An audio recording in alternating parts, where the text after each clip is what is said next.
नमस्कार मित्रांनो, मी प्रवीण अहिरे तुम्हा सर्वांचं पुन्हा एकदा स्वागत करतो आपल्या एका नवीन व्हिडिओमध्ये। तर बघा मित्रांनो, आजच्या व्हिडिओमध्ये आपण अतिशय महत्त्वाची माहिती पाहणार आहोत, ती म्हणजे अशी की सरळ सेवा भरती 2024 संदर्भात।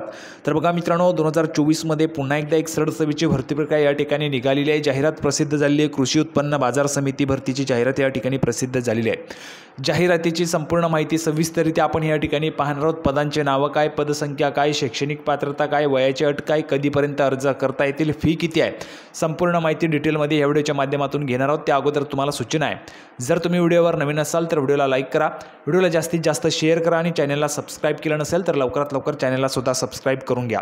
तर बघा, कृषी उत्पन्न बाजार समितीची ही जाहिरात या ठिकाणी असणार आहे। कायमस्वरूपी नोकरीची संधी तुमच्यासाठी आलेली आहे, अर्ज सुद्धा सुरू झालेले आहेत। तर सविस्तररित्या संपूर्ण जी काही जाहिरात आहे ती आपण या ठिकाणी पाहूया। तर बघा मित्रांनो, ऑफिशियल जाहिरात तुमच्यासमोर ओपन झाली आहे। कल्याण कृषी उत्पन्न बाजार समितीची जाहिरात ही या ठिकाणी असणार आहे। आता नोकर भरतीची विस्तृत जाहिरात आहे। यामध्ये जर आपण पाहिले तर बघा, 12 विविध पद आहेत, 34 जागा या ठिकाणी भरल्या जात आहेत। ऑनलाईन पद्धतीने तुम्हाला अर्ज करायचा आहे। आता पदांची संख्या पाहूया, पदांची नावं पाहूया। पदाचं नाव आहे उप अभियंता, एकूण पद आहे 1 जागा या ठिकाणी भरली जाणार आहे। पेमेंट जर आपण या ठिकाणी पाहिले तर 9,300 ते 34,800, ग्रेड पे 4,800 रुपये।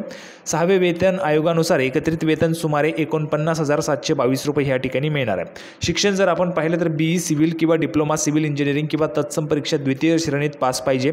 अनुभव जो आहे तो 2 वर्षांचा त्या ठिकाणी असणार आहे। शासकीय, निमशासकीय, खाजगी संस्थेतील BE सिव्हिल असलेल्या उमेदवारांना 2 वर्षांच्या अनुभवाची मर्यादा त्या ठिकाणी असणार आहे। त्यानंतर बघा, या ठिकाणी 1 जागा असणार आहे। पुढचं पद आहे, पदाचे नाव आहे शाखा अभियंता, एकूण पद 1 आहे। या ठिकाणी सुद्धा शिक्षण BE सिव्हिल किंवा डिप्लोमा सिव्हिल इंजिनिअरिंग किंवा तत्सम परीक्षा पास पाहिजे। अनुभव जर पाहिला तर शासकीय, निमशासकीय अथवा खाजगी संस्थेत किमान 1 वर्षांचा अनुभव पाहिजे। वयोमर्यादा 18 ते 38 वर्षांपर्यंत त्या ठिकाणी असायला पाहिजे। 1 जागा या ठिकाणी भरली जाणार आहे। ओपन प्रवर्गाची ही जागा असणार आहे। पुढचं पद आहे बघा, कनिष्ठ अभियंता, यासाठी सुद्धा 1 जागा आहे। डिप्लोमा इन सिव्हिल इंजिनिअरिंग तसेच तत्सम कामाचा 4 वर्षांचा अनुभव पाहिजे। 18 वर्षापेक्षा कमी व 38 वर्षांपेक्षा अधिकचे वयोमर्यादा त्या ठिकाणी असणार नाही आहे। पुढचं पद आहे बघा, निरीक्षकसाठी एकूण 1 जागा असणार आहे। यासाठी सुद्धा शैक्षणिक पात्रता काय तर कोणत्याही संविधिक विद्यापीठाची त्या ठिकाणी शाखेची पदवी पाहिजे। सोबतच शासनाने त्याच्याशी समतुल्य म्हणून घोषित केलेली अन्य कोणतीही अर्हता तसेच संबंधित पदाचे कामकाजाकरिता आवश्यक असणारे मान्यताप्राप्त संस्थेकडून मिळालेले संगणकीय, व्यावसायिक, तांत्रिक अर्हता प्रमाणपत्र असायला पाहिजे। अनुभव 2 वर्षांचा असायला पाहिजे आणि वयोमर्यादा 18 वर्षांपेक्षा कमी व 38 वर्षांपेक्षा अधिक असायला नाही पाहिजे। ठीक आहे, मागासवर्गीयांसाठी त्या ठिकाणी वयाची सूट आहे, पुढे तुम्हाला दाखवतो। त्यानंतर पुढे आहे पदाचे नाव, सुपरवायझरसाठी एकूण 1 जागा असणार आहे। यासाठी सुद्धा जर आपण पाहिलं तर बघा, 6व्या वेतन आयोगानुसार एकत्रित वेतन सुमारे 26,692 रुपये मिळेल। शिक्षण काय, संविधिक विद्यापीठाची कोणत्याही शाखेची पदवी पाहिजे आणि शासनाने त्याच्याशी समतुल्य म्हणून घोषित केलेली अन्य कोणतीही अर्हता तसेच संबंधित पदाचे कामकाजाकरिता आवश्यक असणारे मान्यताप्राप्त संस्थेकडून मिळालेले संगणकीय, व्यावसायिक, तांत्रिक अर्हता प्रमाणपत्र पाहिजे। अनुभव 1 वर्षांचा असणार आहे। वयोमर्यादा 18 वर्षांपेक्षा कमी आणि 38 पेक्षा जास्त असायला नाही पाहिजे। खुल्या प्रवर्गाची ही सुद्धा जागा असणार आहे। पुढचं पद आहे बघा, 6व्या नंबरचं पद वरिष्ठ लिपिक, यासाठी सुद्धा 1 जागा भरली जात आहे। या ठिकाणी सुद्धा सेमच त्या ठिकाणी वेतन श्रेणी आहे। संविधिक विद्यापीठाची कोणत्याही शाखेची पदवी पाहिजे। शासनाने त्याच्याशी समतुल्य म्हणून घोषित केलेली अन्य कोणतीही अर्हता तसेच संगणकीय, व्यावसायिक, तांत्रिक अर्हता प्रमाणपत्र असायला पाहिजे। या ठिकाणी अनुभव 1 वर्षांचा मागितलेला आहे। वयोमर्यादा काय, 18 वर्षांपेक्षा कमी व 38 वर्षांपेक्षा अधिक असायला नाही पाहिजे। ठीक आहे, खुल्या प्रवर्गाची ही सुद्धा जागा या ठिकाणी असणार आहे। ओपनसाठीची, मागासवर्गीयांसाठी सूट आहे, पुढे तुम्हाला दाखवतो। पुढचं आहे पदाचे नाव कनिष्ठ लिपिक, यासाठी 6 जागा एकूण भरल्या जात आहेत।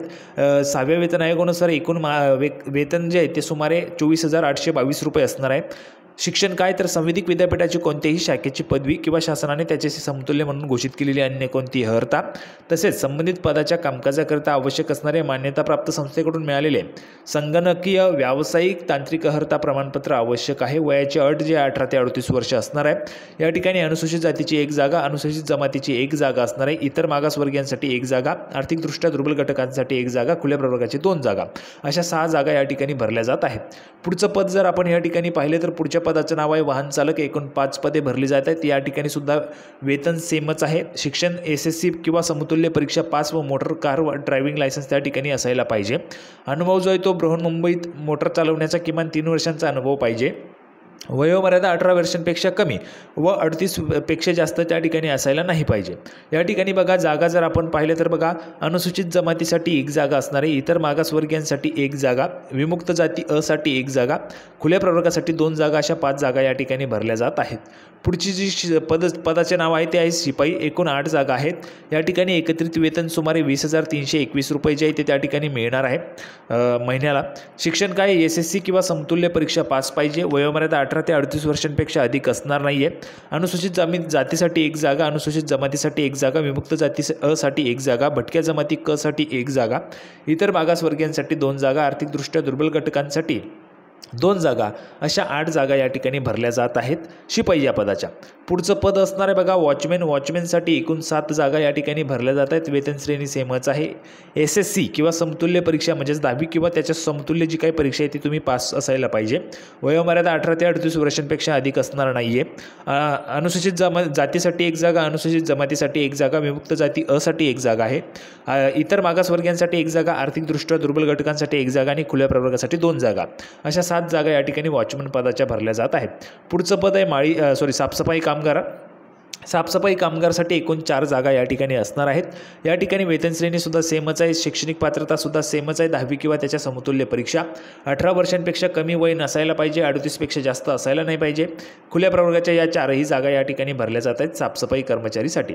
पुढचं पद आहे माळी, माळीसाठी 1 जागा असणार आहे। खुल्या प्रवर्गाची ही जागा आहे, शैक्षणिक पात्रता सेमच आहे, वेतनसुद्धा सेमच आहे आणि वयाची अटसुद्धा 18 वर्षांपेक्षा कमी आणि 38 पेक्षा जास्त नको असायला पाहिजे।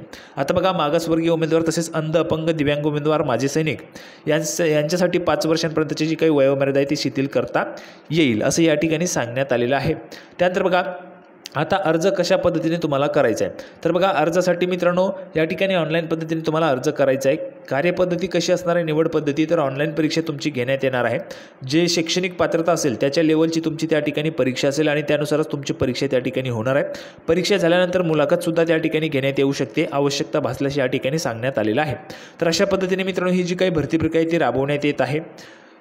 जर आपण या ठिकाणी पाहिलं तर तुम्हाला 2 एप्रिल 2024 पर्यंत अर्ज करण्याची मुदत देण्यात आलेली आहे। 20 मार्च म्हणजेच आजपासून या ठिकाणी अर्ज ते सुरू झालेले आहेत। 2 एप्रिलपर्यंत तुम्हाला अर्ज करता येणार आहे। तर ऑनलाईन पद्धतीने तुम्हाला अर्ज त्या ठिकाणी भरायचे आहेत। अर्ज भरण्यासाठीची संपूर्ण प्रक्रिया ऑनलाईन पद्धतीने असणार आहे। अर्जासाठीचे शुल्क अशा पद्धतीचे वरिष्ठ पदांकरिता परीक्षा शुल्क 1000 + 180 रुपये 18% GST असणार आहे। कनिष्ठ पदांकरिता परीक्षा शुल्क रुपये 900 + 162 रुपये म्हणजेच 18% GST। मागासवर्गीय वरिष्ठ पदांकरिता परीक्षा शुल्क काय असणार आहे 800 रुपये + 144 रुपये आणि मागासवर्गीय कनिष्ठ पदांकरिता परीक्षा शुल्क रुपये 700 + 126 रुपये 18% GST अशा पद्धतीने फी जी आहे ती असणार आहे। तर ऑनलाईन पद्धतीने तुम्हाला अर्ज करायचे आहे। 2 एप्रिलपर्यंत तुम्हाला मुदत असणार आहे। अपेक्षा आहे तुम्हाला हा जो काय व्हिडिओ तो आवडला असेल, सविस्तररित्या संपूर्ण माहिती सांगितली आहे, तुम्हाला व्हिडिओ आवडला असेल अशी अपेक्षा करतो। व्हिडिओ आवडला तर लाईक करा, जास्तीत जास्त शेअर करा। आपण पुन्हा एकदा भेटणार आहोत पुढच्या व्हिडिओमध्ये अशाच पद्धतीची महत्त्वाची माहिती घेऊन। तोपर्यंत धन्यवाद।